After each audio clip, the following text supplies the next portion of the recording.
কিয়ামতের ময়দানে দুনিয়ার মধ্যে এখনো অনেক আবেদ রয়েছে,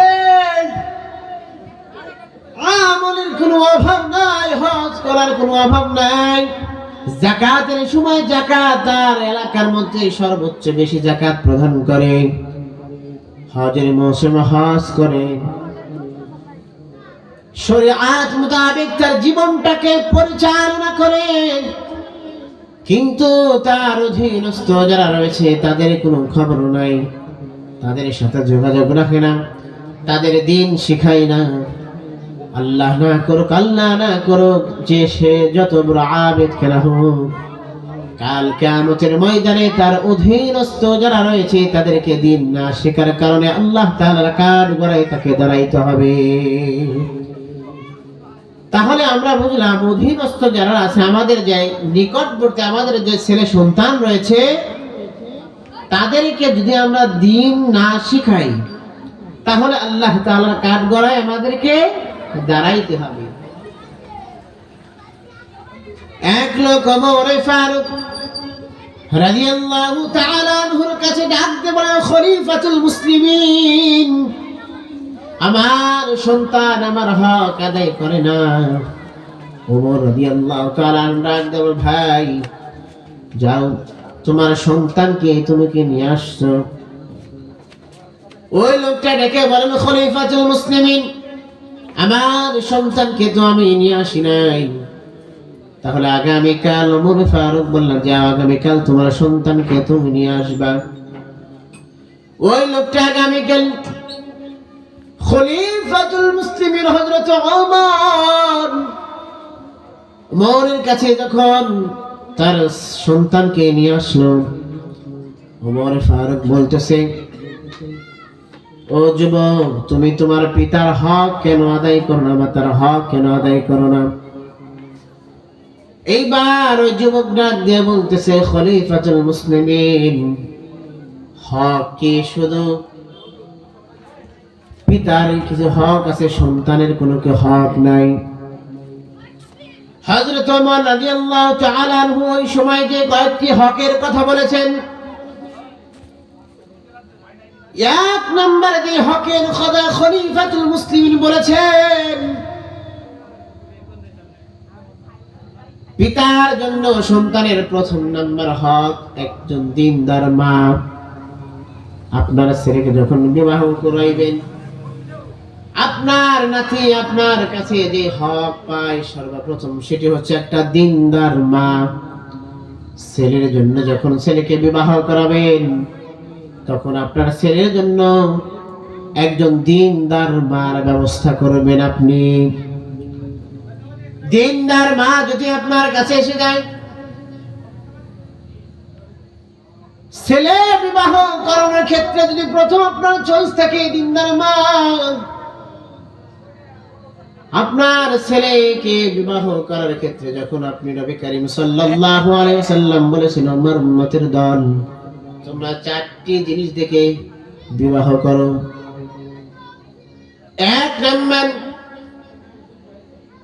তার সৌন্দর্য দেখে বিবাহ করো। দুই নাম্বার, তার এরকম ভাবে মাল ধন সম্পদ দেখে বিবাহ করো। তিন নাম্বার, তার বংশ মর্যাদা দেখে বিবাহ করো। চার নাম্বার, তার দিনদারিতা দেখে বিবাহ করো। তিন, তোমরা দিনদারিতাকে প্রাধান্য দাও। দিনদারিতাকে যদি প্রাধান্য দাও, তাহলে চেহারা যদি খারাপ হয়, বংশ মর্যাদার দিক দিয়ে যদি কোনো খারাপ হয়, একটু ধৈর্য ধরো। আল্লাহ তাআলা ওই মেয়ের গর্ভ থেকে এমন এক সন্তান জন্ম দিবে যা মা বাবার মুখ উজ্জ্বল করার কারণ হয়ে দাঁড়াবে। এই কারণে ছেলে যখন বিবাহ করাবেন, তখন আপনার প্রথম দায়িত্ব হচ্ছে ছেলের জন্য ভালো একটা স্ত্রীর ব্যবস্থা করতে হবে আপনাকে। ওই স্ত্রী যদি সৎ হয়, ওই স্ত্রী যদি নেক হয়, ওই স্ত্রী যদি পরহেজগার হয়, আবেদা হয়, তাহলে ওই স্ত্রীর গর্ভে থেকে যে সন্তানগুলো দুনিয়ার মধ্যে আসবে, হযরত ওমর বলেন, আপনার সন্তানের জন্য প্রথম নাম্বার অধিকার আপনার কাছে সন্তান পায় সেটা হচ্ছে একজন ভালো একজন মা পায়। দ্বিতীয় নাম্বার যেই অধিকারটা আপনার সন্তান আপনার কাছে পায়, আপনার স্ত্রীর গর্ভে যখন সন্তান থাকে, পেটে যখন সন্তান এসে তখন স্ত্রীর দীর্ঘ সময় টাইম পাস করার কারণে আপনি এরকম ভাবে বাসার মধ্যে টেলিভিশন কিনে দেন, স্মার্টফোন ব্যবহার করার অনুমতি দেন, দীর্ঘ সময় লং সময় স্ত্রীকে পাস করতে হবে, এই কারণে স্ত্রীর জন্য ভালো টেলিভিশনের ব্যবস্থা করে দেন। বিজ্ঞানীরা গবেষণা করে দেখলো, কোন মা যদি তার সন্তানকে এরকম ভাবে ভালো গায়ক বানাতে চায়, তাহলে যে ওই মা তার সন্তান যখন গর্ভে থাকে সে যেন গান গায়। আপনার সন্তানকে যদি এরকম ভাবে অভিনেতা বানাতে চান, তাহলে আপনার স্ত্রী যখন গর্ভধারণ করবে তখন যার অভিনয়টা ভালো লাগে তারা যেন অভিনয় করে। বিজ্ঞানীরা গবেষণা করে দেখলাম, সন্তানকে যদি গায়ক বানাতে চাও, সন্তানকে যদি গায়ক বানাতে চাও তাহলে যেন স্ত্রী গান গায়। সন্তানকে যদি এরকম ভাবে ভালো অ্যাক্টর অভিনেতা বানাতে চাও তাহলে যেন স্ত্রী অভিনয় করে। তাহলে বলেন, বিজ্ঞানীরা আরো গবেষণা করে দেখলো, মা যখন ওই গর্ভধারিণী মা যখন এরকম ভাবে তার পছন্দের কোনো খাবার খায়, ওই বাচ্চা তার মায়ের পেটে থেকে পছন্দের খাবার খাওয়ার কারণে বাচ্চা হাসি দেয়। আবার যখন অপছন্দের কোনো খাবার খায়, ওই বাচ্চা মায়ের গর্ভে থেকে এরকম মায়ের মুখটা কালো করে মলিন করে। তাহলে মুসলমান শিক্ষিত সমাজ বলেন, বিজ্ঞানীরা গবেষণা করে দেখলো, সন্তানকে যদি ভালো গায়ক বানাতে চাও তাহলে এরকম ভাবে মাকে গান গাইতে বলা হয়েছে, ভালো একটা অভিনেতা যদি বানাইতে হয় তাহলে মাকে অভিনয় করতে বলা হয়েছে। এবার মুসলমান বলেন, সন্তানকে যদি আপনি হাফিজে কোরআন বানাতে চান তাহলে আপনার স্ত্রীর কোরআন পড়া দরকার আছে কি নাই? কোরআন পড়ার দরকার আছে। কারণ আপনার স্ত্রী যদি, আপনার সন্তান আপনার স্ত্রীর গর্ভে যদি থাকে, আপনি যখন আপনার স্ত্রীকে কুরআনুল কারীম তিলাওয়াত করার অনুমতি দিবেন, আপনার স্ত্রীর ওই গর্ভে সন্তান দুনিয়ার মধ্যে মা যা কিছু করে তার একটা প্রভাব ওই স্ত্রীর গর্ভে সন্তান রয়েছে তার উপরে যা পড়ে তার কিছু প্রভাব পড়ে। 3 নাম্বার হকের কথা, ওমর ফারুক রাদিয়াল্লাহু তাআলা আনহু বলেন, আপনার সন্তান যখন দুনিয়ার মধ্যে ভূমিষ্ঠ হবে, দুনিয়ার মধ্যে আগমন করবেন, 3 নাম্বার হক সন্তানের, আপনি ডান কানে আযান এবং বাম কানে ইকামত দিবেন। ডান কানে আযান, বাম কানে ইকামত। এখন আমাদের সমাজের মধ্যে এমন হয়ে গিয়েছে, হাসপাতালে যদি এরকম ভাবে মাকে এখনো পরিষ্কার করা হয় নাই, বাচ্চাকে পাশে রেখে ছবি একটা উঠায় ফেসবুকে দিয়ে দিয়েছে, এরকম হয় না? ছবির মধ্যে দেখা যাচ্ছে মাকে এখনো ভালো করে পরিষ্কারও করা হয় নাই। এরকম অবস্থায় বাবা একটা সুন্দরভাবে ছবি উঠায় ফেসবুকে আপলোড করছে, আলহামদুলিল্লাহ আমার সন্তান জনের মধ্যে আগমন করেছে।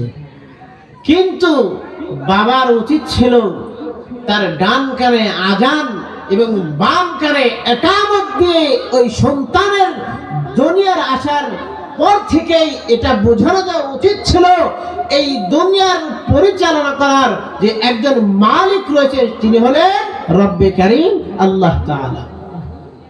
আল্লাহ তাআলার বরত্ব যদি শুরু থেকে সন্তান জন্মগ্রহণ করার পর থেকে আল্লাহ তাআলার নামের কানের ধ্বনি যদি আপনার সন্তানকে দিয়ে দেন, তাহলে সর্বপ্রথম যেই সন্তানটা আপনার দুনিয়ার মধ্যে আগমন করলো সেই সন্তানের আল্লাহু আকবারের ধ্বনি যদি আপনার সন্তানকে দিয়ে দেন, তাহলে ওই সন্তান কোনদিন নাস্তিক আর মুরতাদ হতে পারে না। ভাইরা আমার, 5 নম্বর হযরত ওমর ফারুক রাদিয়াল্লাহু তাআলা আনহু যে হকের কথা বলেছেন, 5 নম্বর যে হকের কথা বলেছেন, সন্তান যখন দুনিয়ার মধ্যে আসে তাকে এরকম ভাবে তাহনিক করাবে। কি করাবে? তাহনিক করাবে। তাহনিকটা এরকম ভাবে কোন এক বুজুর্গের আলেমের কাছে নিয়ে যাবেন। ওই বুজুর্গ আলেম কিছু খেজুরের একটু অংশ তার মুখের মধ্যে এরকম ভাবে লাগিয়ে দিয়ে কিছু পরিমাণ লালা ওই নবজাতক বাচ্চার মুখে দিয়ে তাহনিক করাবে। 5 নম্বর 6 নম্বর হকের কথা বলেছেন, সন্তান যখন এরকম ভাবে আস্তে আস্তে বড় হয়ে যায়, তখন তাকে দ্বীনি শিক্ষায় শিক্ষিত করা লাগবে। কি শিক্ষায়? দ্বীনি শিক্ষায় শিক্ষিত করা লাগবে। ও মুসলমান, দ্বীনি শিক্ষা বলতে আমাদের এখন বর্তমান সমাজের মধ্যে যেটা প্রচলন রয়েছে, স্কুল কলেজ ভার্সিটি আপনি পড়ান, তাতে কোনো সমস্যা নাই। আপনার সন্তানকে যদি এরকম ভাবে দ্বীনি শিক্ষা এরকম ভাবে শুরু থেকে না দেন, তাহলে বড় হয়ে আপনি যে সন্তানের হক নষ্ট করেছেন, বড় হয়ে আপনার হক কিন্তু সন্তান নষ্ট করবে। আপনি সন্তানের হক আদায় করবেন না। আর যখন সন্তান সাবালক হয়ে যায়, বালেক হয়ে যায়, তখন আর আপনি হুজুরদের কাছে এসে বলেন, হুজুর আমার সন্তান তো আমার এরকম ভাবে কথা শোনে না। আপনার সন্তানের হক তো আপনি নষ্ট করেছেন, আর সন্তান তো আপনার হক নষ্ট করবে, এটাই স্বাভাবিক। তাহলে যে কথা বলতেছিলাম, সন্তানকে দ্বীনি শিক্ষায় শিক্ষিত করা। ভাইরা আমার, এখন আমাদের মাদ্রাসায় এরকম ভাবে এমন এক সিস্টেম চালু হয়ে গেছে, পেলে থেকে শুরু করে 8 পর্যন্ত আমাদের মাদ্রাসাগুলোতে শিক্ষা দেওয়া হয়। মাদ্রাসায় যদি আপনার সন্তানকে ভর্তি করান, এখান থেকে দ্বীনি শিক্ষাও পেলে, পাশাপাশি জেনারেল যে শিক্ষিত রয়েছে 8 পর্যন্ত আমাদের এই মাদ্রাসার এখান থেকে পড়লো, তাহলে পাশাপাশি দ্বীনি শিক্ষাও হয়ে গেল, আপনার পরবর্তী জেনারেল শিক্ষিত হয়ে গেল।